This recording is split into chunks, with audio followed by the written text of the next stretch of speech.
Eleanor Roosevelt started it 60 years ago. We work very closely with them. So we are a public charity, not unlike the Red Cross or others. In fact, Red Cross is one of our big partners. Gates is our primary other donor. We've had a really privileged relationship in working with them on a lot of our health work. And so as a public charity, it's a real privilege for us to offer then not only opportunities for companies and other nonprofits to work with us, but we actually have run a bunch of campaigns where individuals can contribute to the UN, which no one ever really thought about. How do I contribute to the UN? What does my dollar have? But we run a campaign to put bed nets over children to protect them at night from the mosquito that gives you malaria.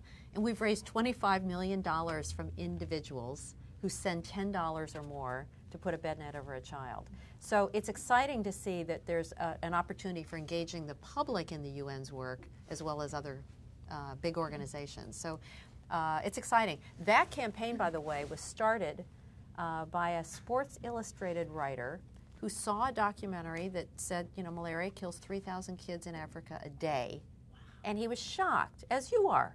I mean, malaria's been gone in this country for 100 years. It was actually eradicated by the Centers for Disease Control in Atlanta. That's why CDC was created, was to eliminate malaria in our country, mostly by DDT, but now we have better methods. And he was shocked, and he wrote a column, and he said, I've written about hockey nets, I've written about basketball nets, I've written about Angelina Jolie's fish nets. Now I'm writing about a net that can save a life, and I'm for the first time asking my readers to join me, and I'm giving $20,000 to the United Nations Foundation to support the distribution of bed nets through their measles inoculation campaign. Will you join me? $75,000 came in immediately, mostly from men, which is unique. I mean, most donations are made by women. And we said, there's something here. He called his column Nothing But Nets. So now we have a partnership with the National Basketball Association, Major League Soccer, United Methodist Church, the Lutherans, maybe Worldwide Wrestling. Wow.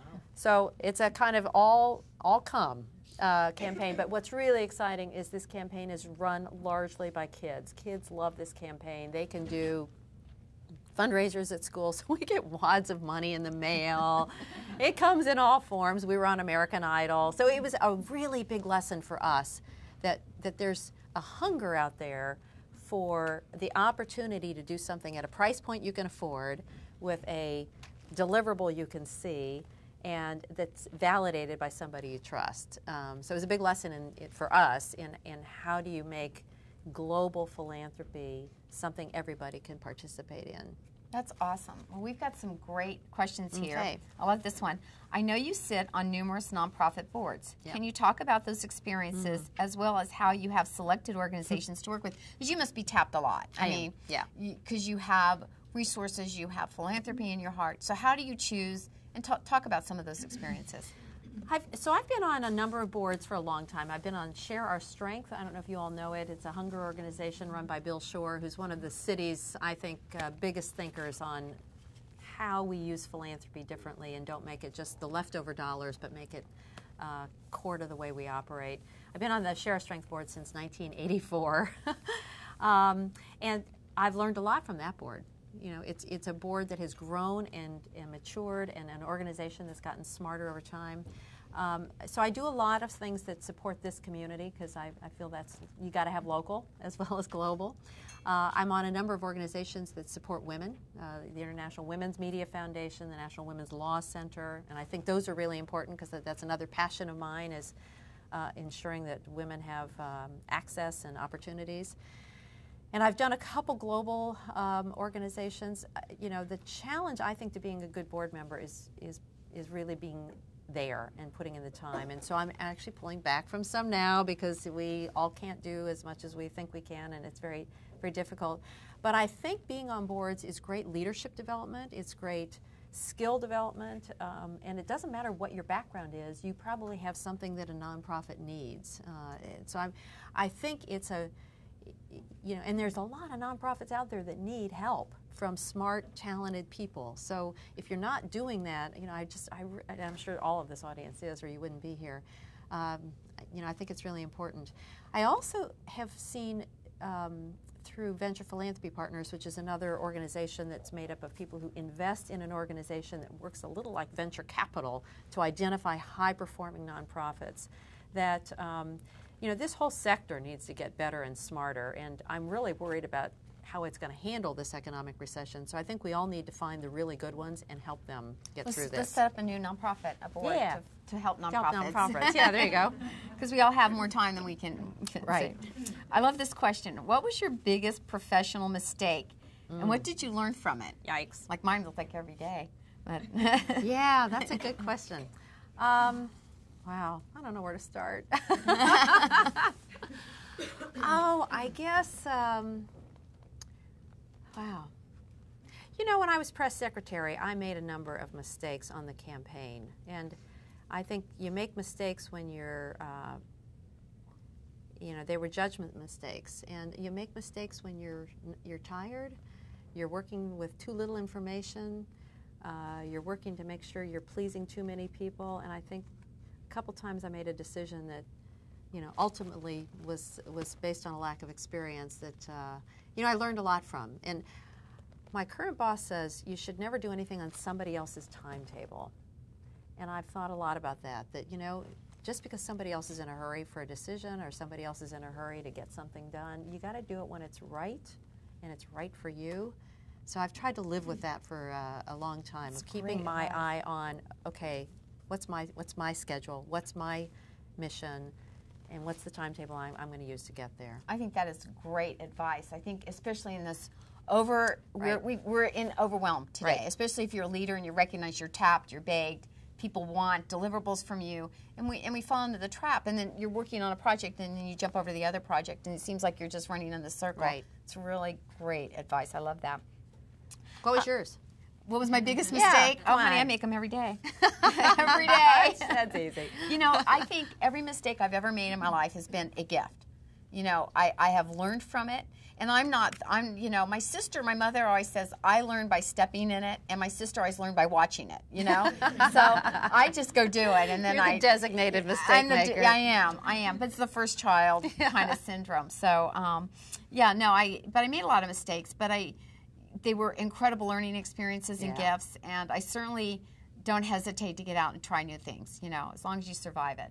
I think anything I've ever done, though, it would be a horrible mistake is if I ever did anything that would hurt somebody. Yeah. And I really work hard not to do that. That would be something I would really regret deeply. But I'm one to own it if I do. Yeah. I always own my mistakes, and I'm one to make amends for it if it's called for. And I think that's kind of what you have to do in that world. So how does the UN provide support to women's organizations and businesses specifically? I think they wanted to know what you're going to give to Success in the City. Isn't That this really enough? went there. Yeah, no, this is plenty. This is wonderful. No, that was not added. But specifically, what do you do to help Well, women? I don't know if you're asking about the UN Foundation, probably, Right, not the yes. UN, right? So women and girls is probably our #1 issue. We've put more money into that than anything else, probably $140 million over the past 10 years. It's a big cause for us because we think if you change a girl's life, and this is no news to anybody in this room, you obviously change a family and a community.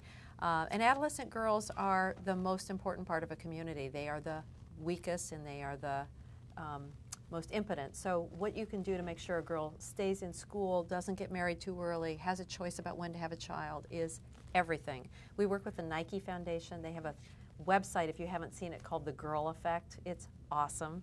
And We it have really that on our website. Oh, you on our do? Success in the City Awesome. TV. That's the Girl great. Effect It's fabulous. Incredible. And I quote from that all the time. Save a girl, you save a boy. That's it. So we do a lot on fistula protection, and fistula, I don't know if you know, is a really debilitating disease that happens when particularly a young girl has birth too early and the birth canal is ripped open and isn't closed properly. It's a totally preventable and shocking disease that it still takes place. So we do a lot on fistula. We do a lot on child marriage to delay a girl's marrying time. In Ethiopia, 50% of the girls are married under 15, and we have this really great program there.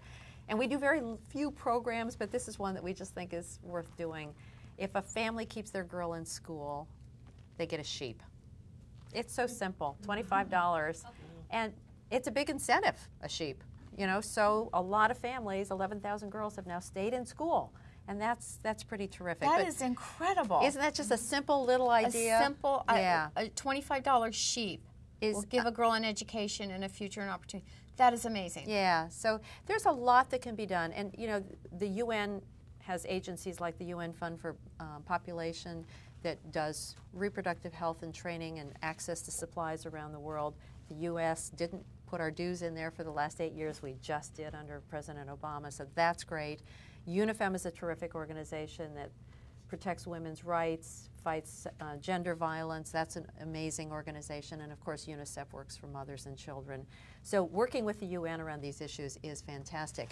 We don't support organizations outside the UN directly. We do partner with organizations outside the UN, but our mission is to support the work that the UN is doing and to get others to support it. So we work with a lot of women's organizations. We have a coalition for adolescent girls made up of NGOs and other organizations like the Girl Scouts that care about girls to help us all work together to elevate girls on the global agenda. That's awesome. Yeah, That's it's awesome. great. I love it.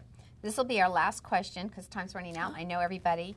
And also, just so you know, if you will take the time to fill out the evaluation form, one of you will be drawn before you leave here today to a book by one of our authors who's in the audience, written by Teresa Gale and Mary Ann Wampler. Teresa Gale is here. Teresa, where are you? She'll sign a copy of it. It's Wake Up and Sell. So I think that's kind of good. It's like, when is it, what is it that gets you stuck? So everything. Great. Okay, so this is our last question. What is your passion in everything you are doing? And where do you want to grow from it? Well, who came up with that one? That's a Who great did question. That was a great question. That was a great question. The lady in red. You know, my passion is connecting people. I just love doing that. And actually, we've changed our motto to connecting people, ideas, and resources to help the UN solve global problems. So, you know, it's always good to put your mission statement and your personal passion together. I love to do that. I love to see people come together. I love to see creative partnerships built. I think it is the way of the future. No, you know, Patty Stonecipher, I just read this great quote in the paper. If you want to get there fast, go alone. If you want to get there far, go together. Such a great mission statement. So for me, that's what it's about. I love to see the power of partnerships and people coming together and people finding new ways to get more done together than they could alone. Where I want to go from here is, I have no idea. I'm privileged to get to work at a place that lets me take my passion to work every day and lets me see the world and work with phenomenal people. So from my perspective, if I stayed with that for a little while longer and then retired to my new marriage, that'd be pretty cool. Well, I think we need you, and I think the work you're doing. Thank you. Kathy, I cannot thank you enough. Your story is inspirational, the work you do. It's incredible. We are so fortunate to have you, and you now are an alum. All right, of a survivor. Success in City TV. You are a survivor. So I have a couple of great announcements for you. Number one, in June, Pillsbury Winthrop Shaw, we're going to have a rooftop party for Survivor. Also, just so you know, our guest speaker for our closing, because we close for the summer, because we know all of y'all on vacation, you get mad if we have great programs and you're not here. But our guest speaker for the close, thank you to Laura Lee Williams, is Helen Thomas. Oh my gosh, great. May. And that's May 20th, right? May 27th. So we will be closing out the, and you know, she's going to eat my lunch. So yeah, I'm sure I'm going to be the one who can interview. This was incredible. Thank you. Oh, Christina, can you get the roses? And thank you to Christina Bueri. She got us a new sponsor today. Karen's Florist is our newest sponsor. Wow. And they sent a gift of pink, suitably pink roses to you. So, thank you. Thank you. I feel like I'm the prom queen. Another failed ambition. So, thank you all very, very much. We'll do one quick. All right. 1, 2, 3, and you do it twice, just in case. One more. Thank you. Thank you. All right. Oh, woo. That's great. Oh, Well, that was a fast hour.